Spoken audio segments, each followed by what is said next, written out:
Bullying is not a simple childhood rite of passage. It is not just kids being kids. It is a conscious, willful, and deliberate act of cruelty. At its core, bullying is an abuse of power. One person or a group uses their strength, popularity, or status to harm someone else. This harm is not accidental, it is intentional. The person doing the bullying knows they are causing pain. They choose to inflict it upon another human being who they perceive as weaker or more vulnerable. It is a serious behavior that can have devastating consequences for everyone involved. The act of bullying involves three key roles: the bully, the bullied, and the bystander. The bully is the one who initiates the aggressive behavior.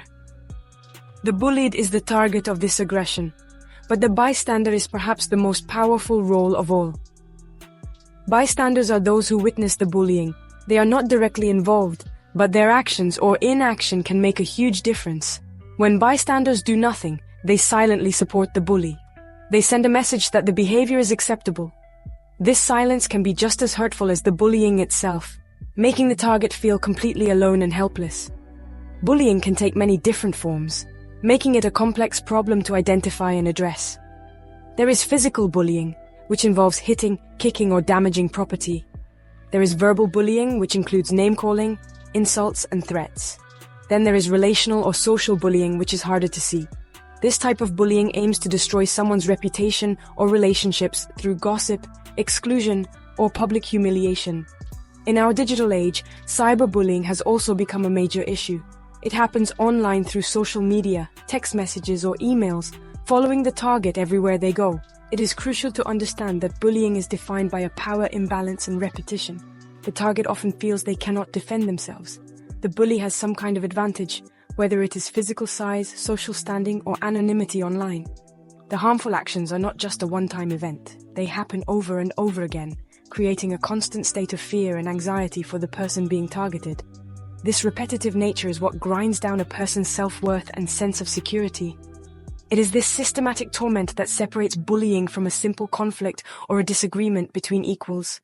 Bullying is a problem that knows no age limit. It begins on the playgrounds of elementary schools, where children are just learning to navigate social interactions. A young child who is bullied may become withdrawn and fearful. They might suddenly start avoiding school, complaining of stomachaches or headaches to stay home. They lose their natural joy and curiosity because their place of learning has become a place of dread. These early experiences can set a dangerous precedent, teaching a child that the world is an unsafe place and that they are powerless to stop the hurt they feel. As children grow into teenagers, bullying often becomes more sophisticated and cruel. The high school hallways and the vast world of social media can become battlegrounds. Teenagers are trying to figure out who they are, and bullying can shatter their developing sense of self. The pressure to fit in is immense. Social exclusion, vicious rumors, and relentless online attacks can lead to severe emotional distress. For a teenager, being targeted can feel like a life sentence of loneliness and shame. The scars from this period can influence their relationships, their academic performance, and their mental health for years to come. Many people mistakenly believe that bullying ends after graduation, but this is far from the truth. Bullying is also a serious problem in the adult world, particularly in the workplace. Workplace bullying can involve a boss who constantly criticizes an employee in front of others, a co-worker who spreads lies to sabotage a career, or a group that intentionally excludes a team member from important meetings. This type of bullying can destroy a person's professional life and financial stability. It creates a toxic environment where productivity suffers, and good employees are forced to leave jobs they once loved. Even within families and communities, adults can experience bullying. This can happen in social groups, neighborhood associations, or even among relatives. An adult who is bullied may feel isolated and question their own worth, just like a child on a playground. They may suffer from anxiety, depression, and stress-related health issues. The pain is just as real, regardless of age. Bullying strips away a person's dignity and sense of safety, whether they are 7, 17, or 47. It is a universal human rights issue that affects people in every stage of their lives. Consequences of bullying are not temporary. They create deep and lasting wounds that can affect a person's entire life. The most immediate impact is emotional. A person who is bullied lives in a constant state of fear, anxiety, and sadness. They may feel worthless, helpless, and completely alone. Their self-esteem is often shattered, making it difficult for them to believe in themselves or trust others. This emotional turmoil can lead to serious mental health conditions, such as chronic depression, anxiety disorders, and post-traumatic stress disorder. The world becomes a scary and hostile place in their eyes. These emotional scars often manifest as physical health problems. The chronic stress of being bullied can weaken the immune system, making a person more susceptible to illnesses. They may experience frequent headaches, stomach problems, and sleep disturbances like insomnia or nightmares. The body keeps a record of the trauma, even when the mind tries to forget it. For many, these physical symptoms become a constant reminder of the torment they endured. The connection between emotional pain and physical health is undeniable.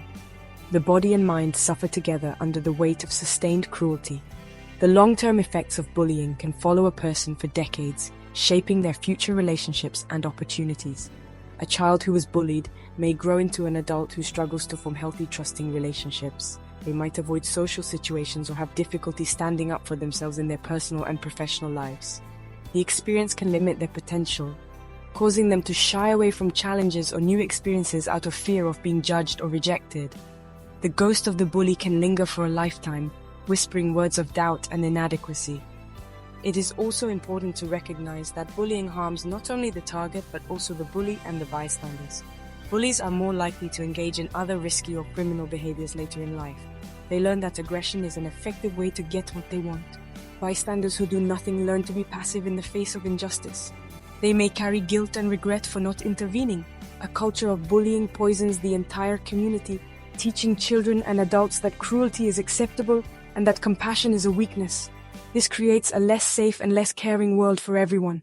Stopping bullying is not just the job of teachers or parents. It is a collective responsibility that belongs to everyone. When we create a community that does not tolerate bullying, we build a safer world for our children and ourselves. Every person deserves to live, learn, and work in an environment free from fear and intimidation. Allowing bullying to continue sends a dangerous message that it is acceptable to hurt others. By taking a stand, we affirm the value of empathy, respect, and kindness. This is a fundamental lesson that strengthens the very fabric of our society. Families are the first line of defense. Parents and caregivers must create a home where children feel safe to talk about their problems. It is vital to teach children empathy from a young age, to help them understand how their actions affect others. Parents should listen to their children without judgment and take any report of bullying seriously. They can also model respectful behavior in their own interactions. By building a foundation of open communication and compassion at home, we empower children to either stand up to bullying or seek help when they need it. Schools have a critical role to play in creating a safe learning environment. They must have clear and consistent anti-bullying policies that are enforced for all students. But policies are not enough. Schools need to actively teach social and emotional skills, helping students learn to resolve conflicts peacefully and respect differences. Training for teachers and staff is essential so they can recognize the signs of bullying and intervene effectively. Fostering a school culture where students feel empowered to be upstanders, not bystanders, is key to changing the dynamics of the playground and the classroom.